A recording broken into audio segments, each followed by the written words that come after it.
Come on, man. Nah, we're not doing this. When I heard Napheesa Collier stand at that unrivaled press conference and say WNBA players are in lockstep on the CBA negotiations, my first reaction wasn't frustration. It was betrayal. Because if you've actually been listening to what players around the league have been saying over the last few weeks, you know that statement does not match reality. Today, we're breaking down why this, we're all united narrative around the WNBA CBA talks is falling apart, what Caitlin Clark, Deja Kelly, and international players are really saying, and how conflict of interest with Unrivaled and Project B are making this whole situation even messier. If you care about women's basketball, WNBA ratings, and the future of this league, you need to understand what's going on here.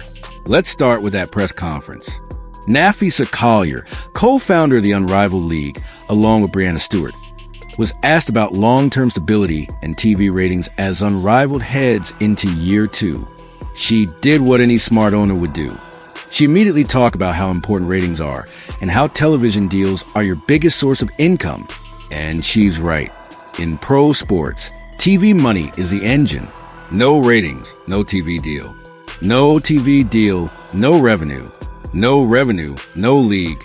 From there, she pivoted to fan experience, camera angles, making the product great on screen, all valid points. But the key moment came when she shifted to the WNBA labor negotiations and the upcoming collective bargaining agreement. She said the player buy-in has been amazing. She said the unity has been amazing. She said players feel like they're in lockstep on what they want and what they're willing to do to get it. She talked about fire, about being ready to do whatever it takes to get what they think they deserve. On paper, that sounds powerful. It sounds like a strong, unified WNBA Players Association ready to stand together in a crucial labor fight. It also sounds completely disconnected from what several players have been saying publicly. Listen closely to Collier's wording. She says, "I think it's been amazing. Not as amazing, but I think." That's soft framing. Then she adds that she wasn't part of the last CBA, so she can't really compare how this round stacks up. In other words, she doesn't have a baseline for what real labor unity looks like. But we're supposed to take her word that everything feels great. Then comes the most important phrase. We're going to do whatever it takes to get what we think we deserve. Not what we deserve. What we think we deserve. That might sound like a small difference, but it's not. That's the kind of phrasing people use when they know everyone in the room doesn't actually agree. It creates distance. It signals there isn't a clear shared definition of deserve or of what whatever it takes really means.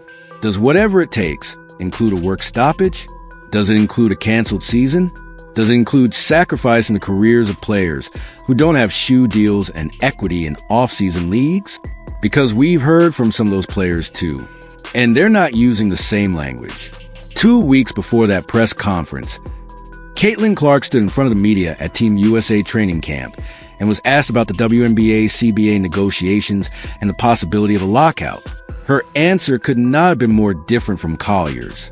Clark didn't talk about doing whatever it takes. She talked about compromise. She said both sides, players and owners, need to give a little.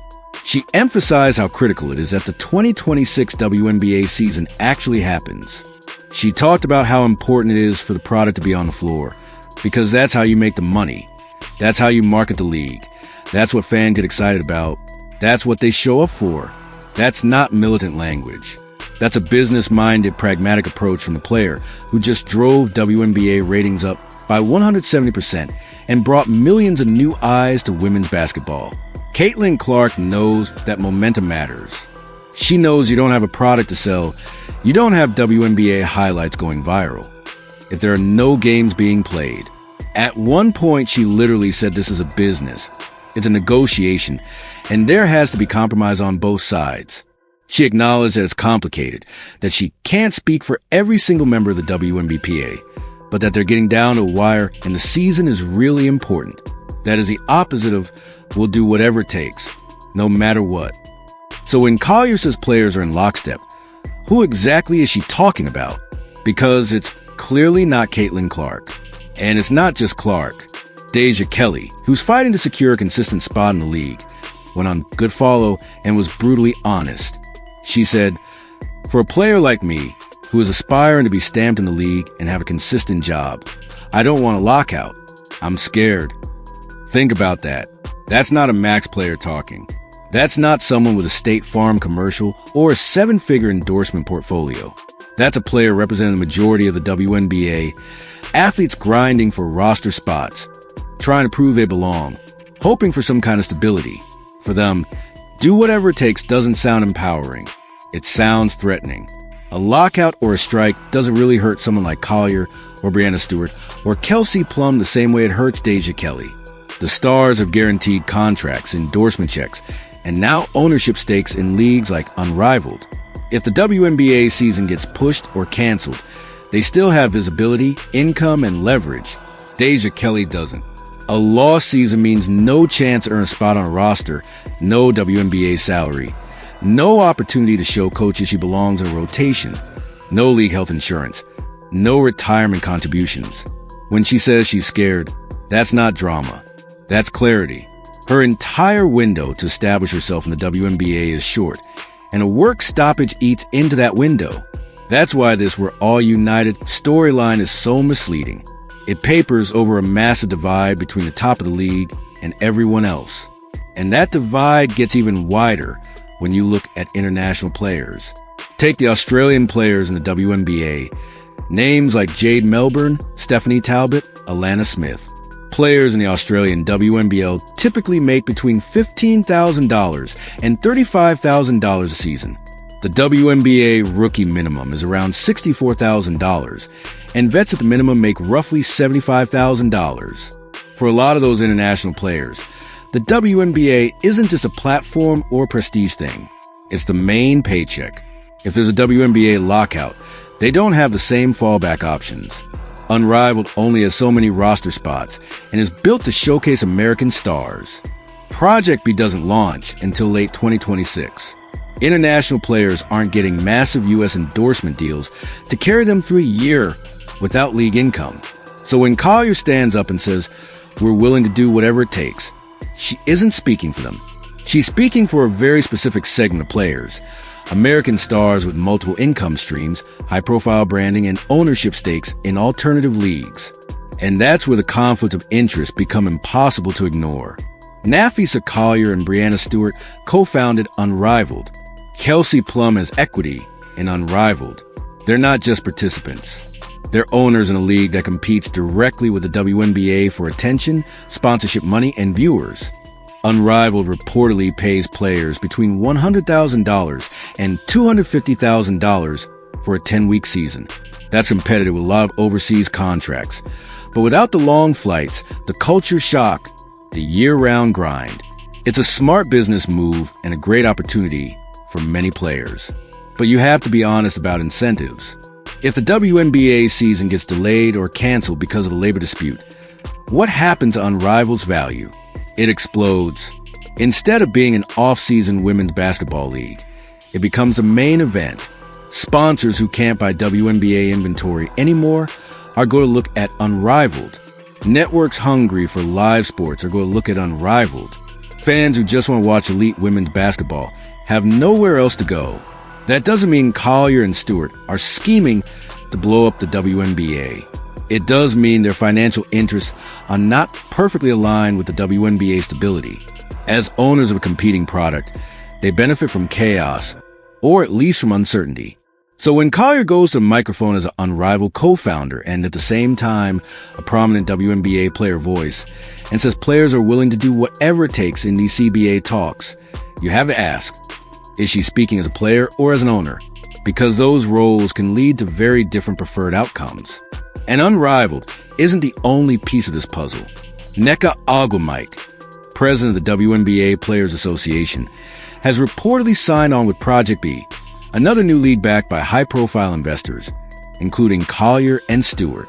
Project B is scheduled to launch in November 2026 and run through April, directly overlapping the traditional WNBA calendar that stretches from May through October.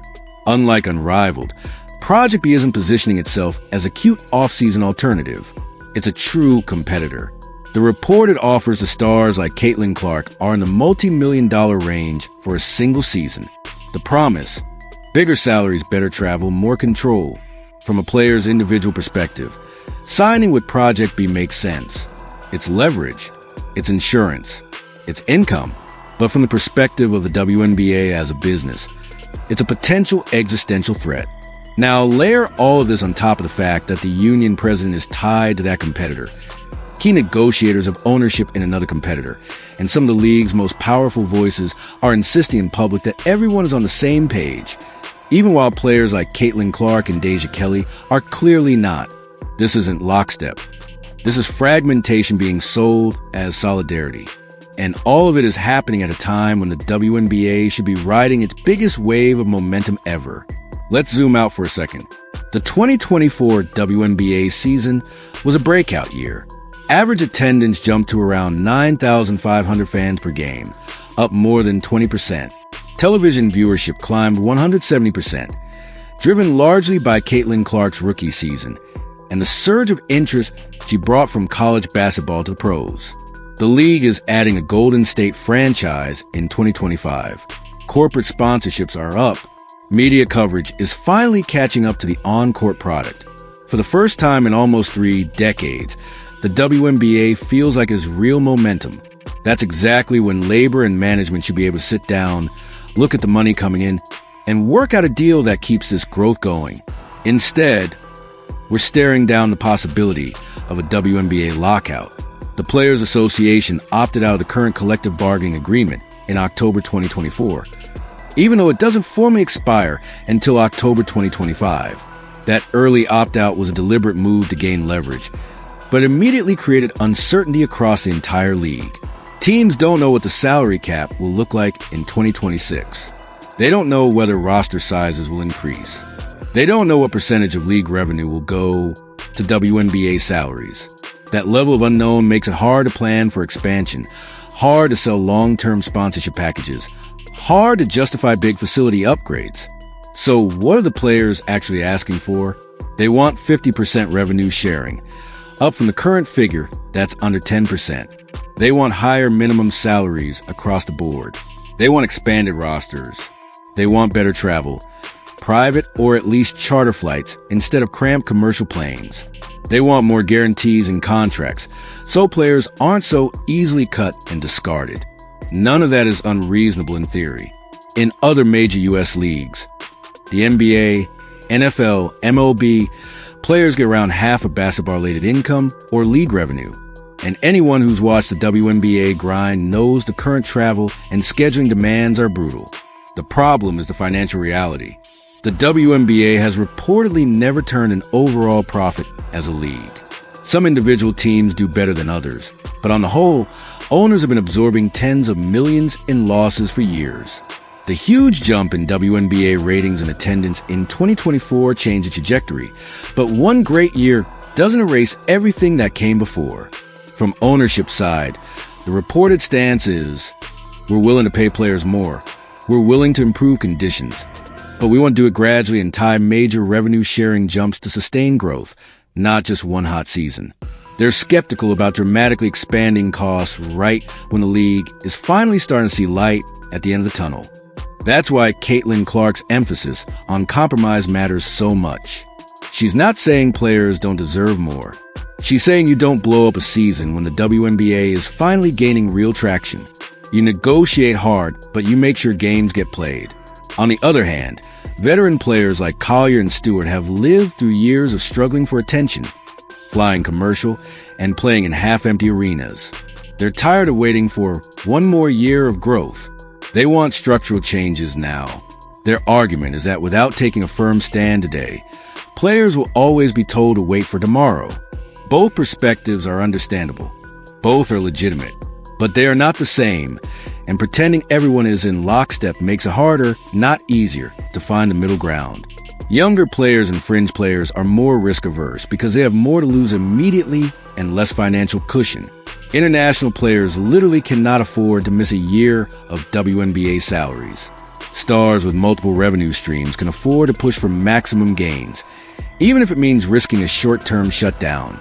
That's why the public messaging matters. When Napheesa Collier goes up to a podium and insists the players are unified in being willing to do whatever it takes, She's not just offering a soundbite. She's speaking over the very real fears of players like Deja Kelly and the Australian contingent. She's smoothing over the pragmatism of Caitlin Clark, who's openly calling for compromise. And that's why so many people who follow the WNBA closely are pushing back. Stop pretending everyone is on the same page. Stop talking like every player has the same leverage, the same income streams, the same options if the league goes dark in 2026. Be honest about who benefits from a lockout and who gets hurt the most. Be honest about the conflict of interest when union leaders and star players are signing with or investing in rival women's basketball leagues like Unrivaled and Project B. Nobody's saying players shouldn't fight for better pay or better conditions. Nobody's saying they should just accept whatever the owners offer. But there's a difference between negotiating hard and burning the whole thing down. There's a difference between solidarity and spin. At the end of the day, fans want what Caitlin Clark talked about, the product on the floor. They want to see the best women's basketball players in the world competing night after night, building rivalries, growing storylines, and pushing the game forward. That's how you keep WNBA ratings climbing. That's how you grow sponsorships. That's how you justify a bigger salary for everyone, not just the top 10 names. So here's the bottom line. Get in a room. Be honest about the divides inside the union. Drop the fake lockstep narrative and get a deal done. Protect the momentum women's basketball has right now. Protect the players who don't have a safety net. And stop trying to sell chaos as unity. Because the people paying attention, we see what's going on.